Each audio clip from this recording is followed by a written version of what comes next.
Pi is one of those rare tools that gets popular by doing less. It's a coding agent built by Mario Zechner, the same guy behind GDX library, and what's interesting is the fastest growing terminal coding agent right now is not the one with sub-agents, plan mode, or fancy MCP integrations. It's this minimal little thing that ships with only 4 tools: read, write, edit, and bash. That's it.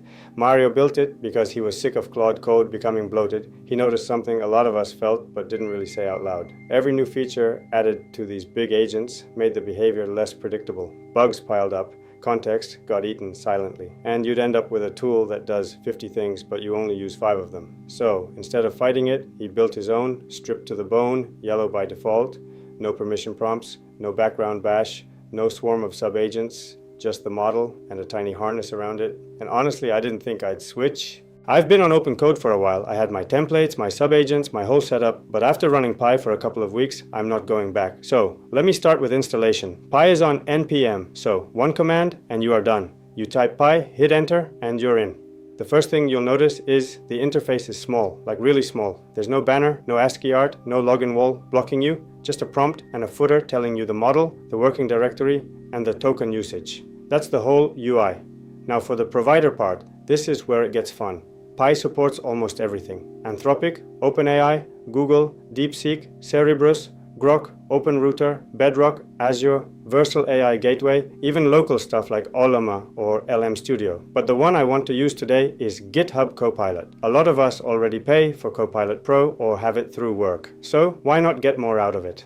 Pi can route your request through your existing Copilot subscription, which means you can use models like GPT 5.1, Claude Sonnet, or Gemini without paying extra. Setup is simple. Inside Pi, you type /login. A list shows up with the providers that support OAuth. Pick GitHub Copilot. It asks you to press enter for github.com or type a Copilot Enterprise domain if your company uses one. Most of you will just hit enter. It opens your browser, you authorize, and you're back in the terminal. The token is saved and Pi will refresh it automatically when it expires. After login, I run /model or hit Ctrl L to switch. I'll pick Claude Sonnet through Copilot for this test. The footer at the bottom updates and shows the active model. From here, anything I type just goes to the model. Every conversation is saved as a JSONL file. You can resume any session with Pi-R and pick from a list. You can also fork a session at any point. So, if I made a side trip into something dumb and want to roll back without losing my main thread, I just fork from the message I want and branch off. The session tree is real.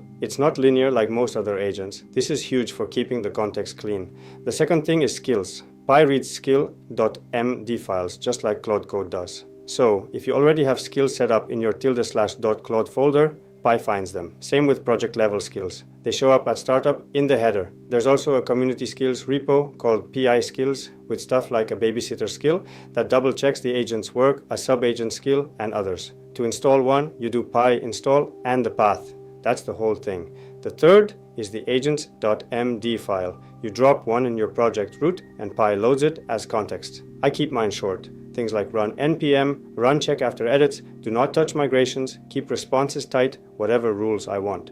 If I change the file, I run /reload and it picks up the new version. There's also bash escape. If I just want to run a quick shell command without leaving the agent, I type an exclamation mark and the command, like !git status. It runs and shows the output in line. And if I want to edit my prompt in a real editor instead of the terminal box, Ctrl G opens it in my system editor. Small thing, but I use it constantly. Okay, now the actual test. I want to see how Pi performs on a creative front-end task with a Copilot model behind it.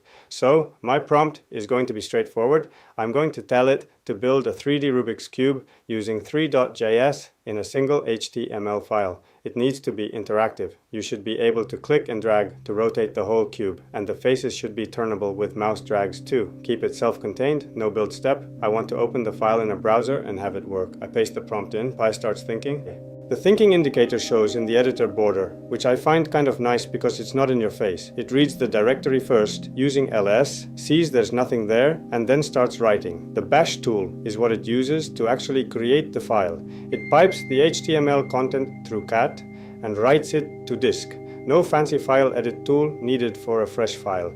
You can see how minimal the loop is. The model decides what tool, Pi runs it. The output comes back and the loop continues. After about 90 seconds, it finishes. The file is on disk. I open it in Chrome. There's a black canvas with a 3x3 Rubik's Cube floating in the middle, 6 colors, white on top, yellow on bottom, red, orange, blue, green on the sides. I drag with my mouse and the whole cube spins smooth. Then I click on a face and try to drag a row, and it actually rotates a single layer. The animation is decent, not perfect.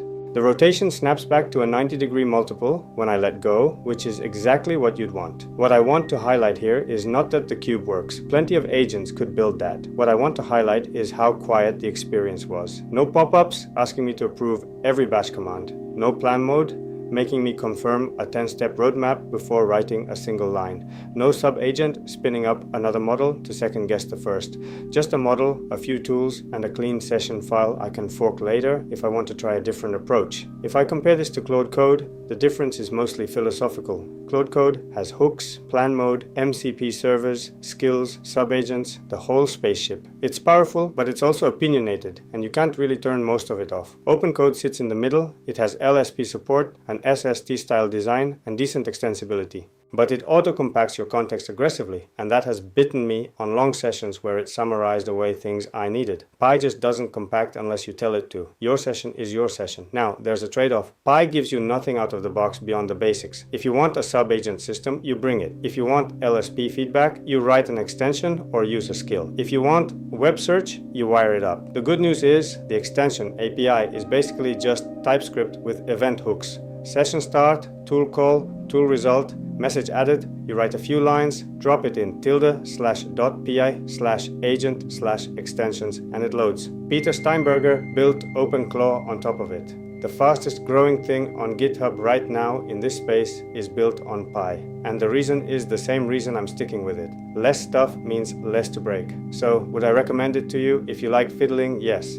If you want a polished out-of-the-box experience with planning, sub-agents, and a bunch of integrations pre-installed, probably not.